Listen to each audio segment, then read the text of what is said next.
മരിച്ചയാളിന്റെ രൂപവും പേരും മനസ്സിൽ നന്നായി സങ്കല്പിക്കുക. മരണപ്പെട്ട നാളറിയാമെങ്കിൽ അതും മനസ്സിൽ സങ്കല്പിക്കുക.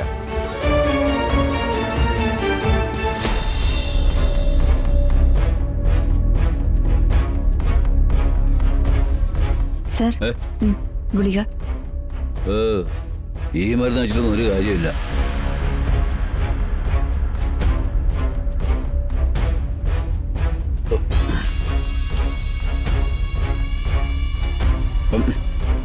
ഈ അസുഖം മുഴുവനെ ഞങ്ങൾക്ക് പാരമ്പര്യമായിട്ട് കിട്ടിയ ശാപമാ.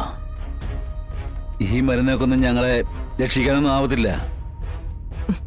ആരേ ഞങ്ങള്? ഉപേന്ദ്രൻ പറഞ്ഞൊക്കെ നീയും കേട്ടല്ലേ? ശാപേ അവനെയും ക്യാൻസറിന്റെ രൂപത്തിൽ കയറി പിടിച്ചിരിക്കുക. രാഘവേട്ട, ഉപേന്ദ്രന് സംഭവിച്ചതേ പാരമ്പര്യ ശാപമൊന്നും അല്ല. അവൻ ചെയ്ത ദ്രോഹങ്ങൾക്കുള്ള ശിക്ഷയാ. അവനത് അർഹിക്കുന്നതുമാണ്.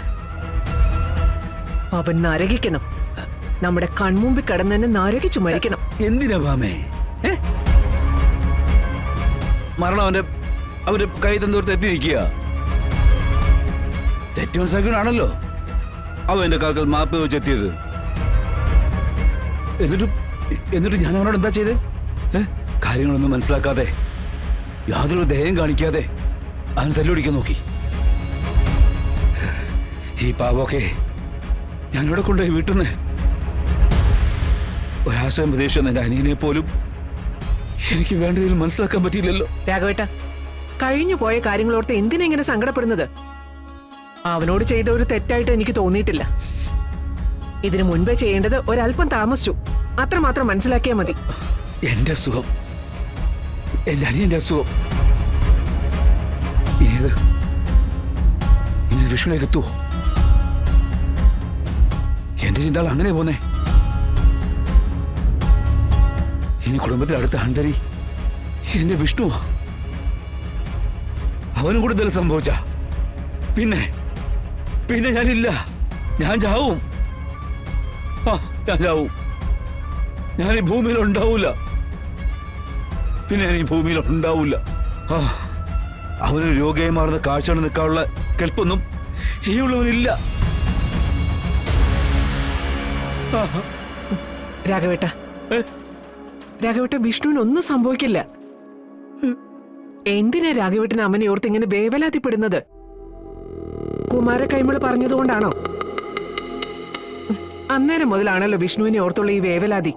ഭാമേ, കണ്ടകശനെ എന്റെ വിഷ്ണുവിനെ കണ്ടകശനെ കൊണ്ടേ പോകുന്നുള്ള ചൊല്ലുണ്ട്. അതുകൊണ്ടാ അവന്റെ കാര്യത്തിൽ ഞാൻ ഇത്രയും ശ്രദ്ധ കൊടുക്കുന്നത്. എവിടെയെങ്കിലും പോയാ തിരിച്ചു വരാൻ വേണ്ടിയുള്ള പ്രാർത്ഥനയില്ല ഞാൻ. അവനെ കുറച്ചു നേരം കാണാതായ മനസ്സിൽ അവനെന്തെങ്കിലും പറ്റിപ്പോയി കാണുമോ, എന്തെങ്കിലും ആവത്തില്ലെന്നുള്ള പേടിയാ എനിക്ക്. ഭാമേ, എനിക്ക് കൊള്ളി വെക്കാൻ, എനിക്ക് കർമ്മം ചെയ്യാൻ അവനല്ലാതെ വേറെ ആരാ ഭാമ ഉള്ളത്? എന്റെ മരണം വരെ നമ്മുടെ മോൻ എന്റെ കൺമുമ്പിൽ തന്നെ വേണം. അതിനെന്ത് വഴിപാടുകൾ ഞാൻ ചെയ്യും. ഇപ്പോഴടക്കം വന്ന് ഈ വിവാഹ വാർഷികയെ നിങ്ങളെയൊക്കെ എതിർത്തോണ്ട് നടത്തുന്നത് എന്റെ വിഷ്ണു വേണ്ടിട്ടാ. അവനെ ഒരു കാലദോഷത്തിന് വിട്ടുകൊടുക്കാനാവില്ല ഭാമേ. വിട്ടുകൊടുക്കില്ല, ഞാൻ വിട്ടുകൊടുക്കില്ല.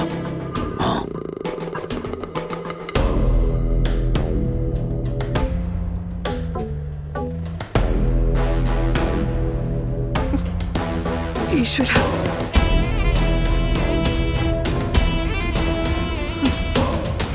ഈ മനുഷ്യനോട് ഞാൻ എങ്ങനെയാ വിഷ്ണു ഒപ്പമില്ല? ശിവനെയാണ് രാഘവേട്ടൻ വിഷ്ണുവായി കാണുന്നതെന്ന് പറയാ. കൃഷ്ണ, എന്തെങ്കിലും ഒരു വഴി നീയായിട്ട് കാണിച്ചതാ. സത്യങ്ങൾ പറയാൻ ശ്രമിച്ച ഈ അവസ്ഥയിൽ രാഘവേട്ടനെ നഷ്ടപ്പെടുന്നുള്ളത് ഉറപ്പാ. പറഞ്ഞില്ലെങ്കിൽ ശാലിനിക്ക് മറ്റൊരാളുടെ മുമ്പിൽ ഒരിക്കൽ കൂടി കഴുത്ത് നീട്ടി കൊടുക്കേണ്ടി വരും. അച്ഛന്റെ സന്തോഷമായിരിക്കാം, രോഗാവസ്ഥയായിരിക്കാം, പക്ഷെ എന്റെ ജീവിതം വെച്ച് കളിക്കാൻ അത് ഞാൻ സമ്മതിക്കില്ല. എന്തൊരു ദുർവിധിയാണ് എന്റെ ഈശ്വര ഇത്. ഈ വലിയൊരു ആപത്തിൽ നിന്നും ഞാൻ എങ്ങനെ എന്റെ കുടുംബത്തെ ഒന്ന് രക്ഷിക്കുക? ഒരു വഴി പറഞ്ഞതാ എന്റെ ഈശ്വരന്മാരെ.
പൂവെടുത്തോളൂ.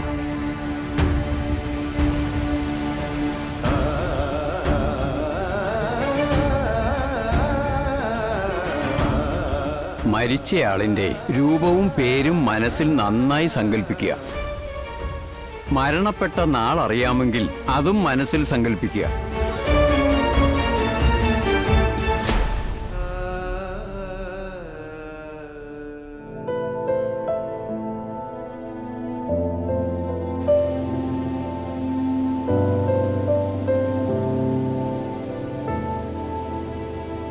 നമ്മളിപ്പോൾ ചെയ്യാൻ പോകുന്ന കർമ്മം പരേതാത്മാവിന് ശാന്തിയും സമാധാനവും ഉണ്ടാക്കണമെന്ന് പ്രാർത്ഥിക്കുക.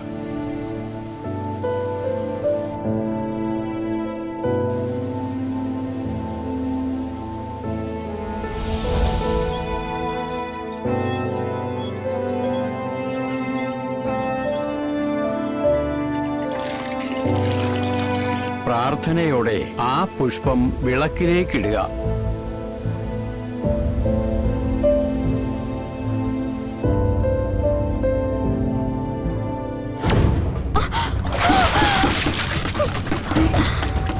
അയ്യോ, ചതിച്ചു ഈശ്വര. മോളെ ശാരി. അയ്യോ, ശ്യാമേ, മോളെ ശ്യാമേ, വേഗം വാ. എന്താ അമ്മേ? മോളെ, അയ്യോ, എടി, ചേച്ചി, വേഗം പോയി വണ്ടി പിടിക്ക്. ശാരി, ശാരി, മോളെ എഴുന്നേക്കടി, എഴുന്നേക്ക്. എനിക്ക് വയ്യമ്മേ, പറ്റുന്നില്ല. ഒന്നും ഉണ്ടാവില്ലേ?